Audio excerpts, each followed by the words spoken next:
but everybody has their own set of skills and talents and abilities. And I say, don't try to copy me and go into the same business I'm in, because some people, it just wouldn't work for everybody. You got to find your niche. I could never be the in a law firm. That would drive me crazy. But people have made millions working in law firms. And like, I think. Welcome to Unstoppable Podcast with Harry Sardinas, inspiring conversations with influential millionaires, investors, thought leaders, entrepreneurs who are making a massive difference with their innovative products and services, and sharing the challenges and the wisdom of how they sold their first million.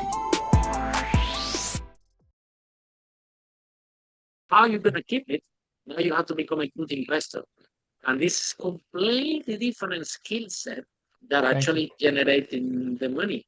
So, and we, all the entrepreneurs, you see them out there, they make money, they reinvest in the business. They make money, they reinvest in the business. They make money, they reinvest in the business.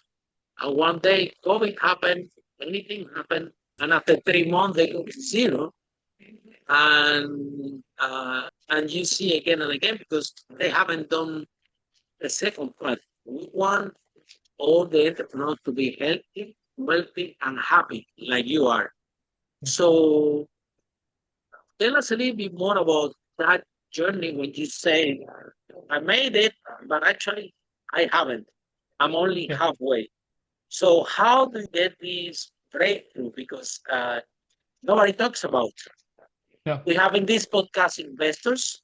Clearly, I always said investors, they are good entrepreneurs. Okay, that's the reason why they're investors. They're good entrepreneurs in the way they understand the numbers, they understand the risk, they understand the vehicle. However, good entrepreneurs doesn't mean that they are good investors. There is a learning process. So tell us a little bit more when you realize that you haven't made it yet, that you only halfway. Look, you're 63. Now you're making your first million with 65, and now you have to keep it. Yeah. Well, let me tell you something. I was lucky, Harry, when this was in the middle of this nightmare, and it was a nightmare, believe me, financially anyways. I heard a story that I like. It's very brief, and I want to share it with your listeners because I think it helps me. It was part of my turnaround, a big part of it. Scientists at the Max Planck Institute did an experiment. What they did is they placed people in the center of a dense German forest, and they told them to walk in a straight line to the edge.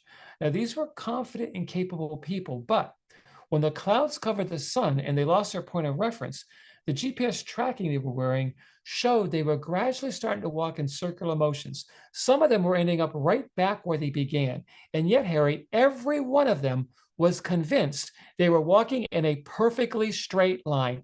Harry, that's my story for 40 years.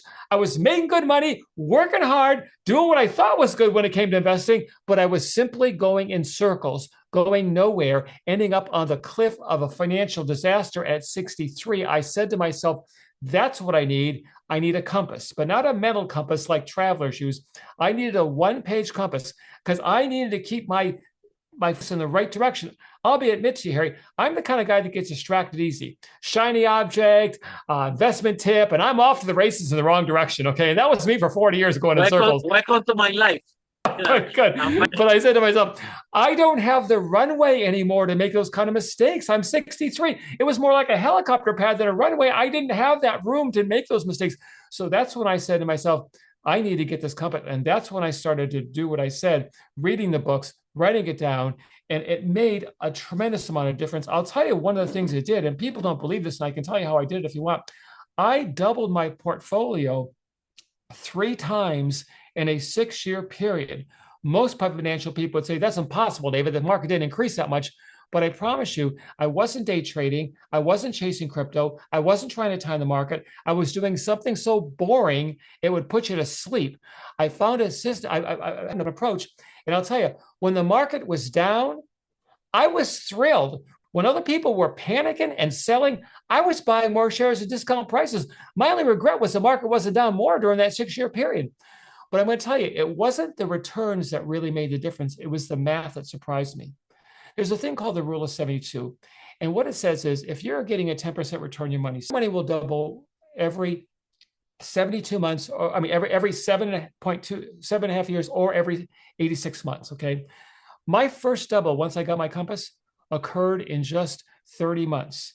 The second one, 13. The third one, 29, for an average of 24 months, way less than half the 86 months expected time period. But the secret wasn't the returns. I was doing three things I finally figured out after 40 years. Okay, I'm a little slow to catch on sometimes. Okay, the first one is, I know this sounds like a cliche, but I did pay myself first. When I got my paycheck, I took a portion right off the top and says, okay, before I start spending money, this is going, okay, to the savings. Secondly, I got the right kind involved in the right kind of investments. And for me, it was low cost index funds. Harry, I only own two. That's how complicated my system is. Two. One, I own the entire US market, everything publicly traded stock, I own a piece of it. And two, I own everything outside the United States of publicly traded companies. So Harry, I literally own every publicly traded stock on the planet. For me to go to zero, the entire world economic system would have to collapse to nothing. Absolutely. And if that happens, we'd have bigger problems in my portfolio. and the third thing that I want to mention to your listeners is, so that's what you did? Yeah, I own every share in the entire United States and outside the United States, everyone in England, everyone in Europe, everyone all over. But I can do it cheaply with an index fund, a low-cost index. For under $100 on some of these, you can buy a share and you'll have a little tiny piece of every company. So you're so diversified, it's so safe. The opposite of risk, okay? The last thing I want to mention I did is I use market volatility to work for me instead of against me. So many people use their emotions to buy. That's why they buy high and sell low, which is the opposite of what you want to do. And it's what I did for 40 years, by the way. I did the opposite. I said to myself, no more of that. I love it when the market's down. You think about this, Harry. If you were to go to a department store and they had a 50% off sale, you wouldn't go up to the clerk and say, hey, I don't want no 50% off. I want to pay full retail. When's it going back? You wouldn't say it. You'd be crazy. They'd take you off to the nut house. But on the stock market, people do it all the time. Oh, the market's down 50%. Oh, I got to get out, get to cash. No, that's when you want to buy because everything's on sale. For 200 years, the market, every time it's gone down, it's not only fully recovered, it's gone on to new heights. 200 years of data is good enough for me, Harry. I feel pretty safe with that approach. And so basically what I was able to do was end the cycle of buying high and selling low. And I was able to build my wealth twice as fast. And here's the important part, with half the risk. And that's critical in my book, half the risk. Maybe basically what you did is you have an index participation in all the companies, but those ones that they were going down, what you did, you invest more on those ones? Yeah, well, I just kept buying. What I did is I didn't try to time the market. I just bought every month. When I got my paycheck, I pay myself once a month.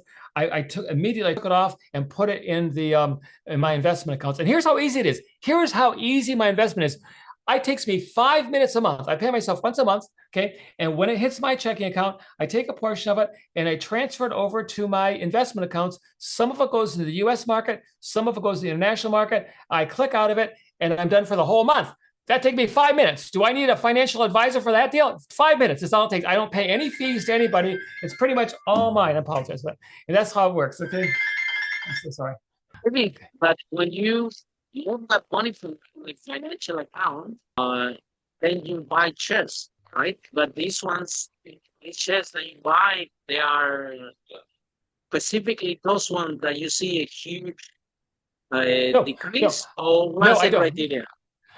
Some years the market was up and I was buying them full retail. Some years the market was down and I was getting discounts. I didn't try to time the market. That's so key. I'm not smart enough to time the market here. I'm just not. I don't think it's actually, but anyways. No one is.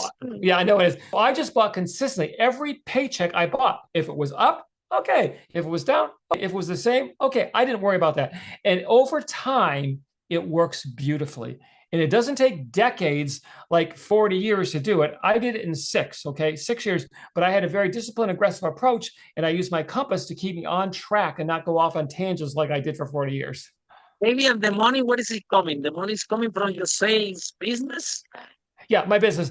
Fortunately, here's the beauty of this approach. I want to know about how you make it. Okay, but let me tell you, here's the secret. I didn't have to spend any mental energy every month thinking about the stock market and my investments because I had a set it and forget it approach. 5 minutes a month. So guess where I could spend all my mental energy, all my creativity, all my focus and drive in the business. That was the machine that I used to pump money into my investment accounts. But if I was thinking about Wall Street and investing and all day reading the stock market and looking at the news, I wouldn't have had time for my business. This freed me up to get an unfair advantage in my business because I didn't have to worry about the other stuff. And I really was able to push through on the deal and make it work. So maybe I'm making the money. This part, you were doing sales. So what vehicle you doing for sales is commission only. So it's so which vehicle? Mine is a very boring. Okay, I sell kind of insurance, B2B, business to business, and it's not something I don't think anyone would want to hear me talk about because it's extremely boring, but it's extremely lucrative too if you're good at it. It's highly competitive, but if you're good at it. But see, I got the chance now. I could focus on. I also read books on starting up my business because I had time once I had my investments and set it forget approach. I was reading books on startups, on sales, on marketing, and I was building a one-page compass for my business to make me the money. One compass was investing it and growing it. One compass was making it. You combine them, Harry, and you are unstoppable. I mean, that is a definition of my book of unstoppable. When you got your money pumping into the investments and you got your investments on autopilot, you can really move it like you've never seen before. And that's why I was able to accomplish in 6 years what I couldn't do in 40 years, doing it the old way, just, whatever. So then, maybe how you find the vehicle? You find this insurance B2B that is a vehicle that is highly competitive, but if you know how to sell it and you can sell it, you make good commission, right? Exactly. The thing is, I leverage my skills. I'm not saying that would be good for everybody. There's some people, they were meant to be an accountant, and that would be a nightmare for them to do what I'm doing. Okay. People were meant to be a brain surgeon, whatever it is. Okay. I think I was just born to be a salesman. Okay. I don't know, maybe. And so I didn't try to do something I wasn't good at. I tried to do something that I had experience in. I leverage my background, leverage my skills and talents. I'm not trying to brag and say I'm anything special. I'm like everybody else, but everybody has their own set of skills and talents and abilities. And I say, don't try to copy me and go into the same business I'm in, because some people, it just wouldn't work for everybody. You got to find your niche. I could never be in a law firm. That would drive me crazy. But people have made millions working in law firms and all that. And so you got to find what's good for you and not what's good for the other guy that you read about or heard about on a podcast or whatever. Follow us for more interviews with world's most influential, audacious entrepreneurs that overcame challenges and adversity, providing you with the blueprint of how they sold their first million so you can grow your business exponentially.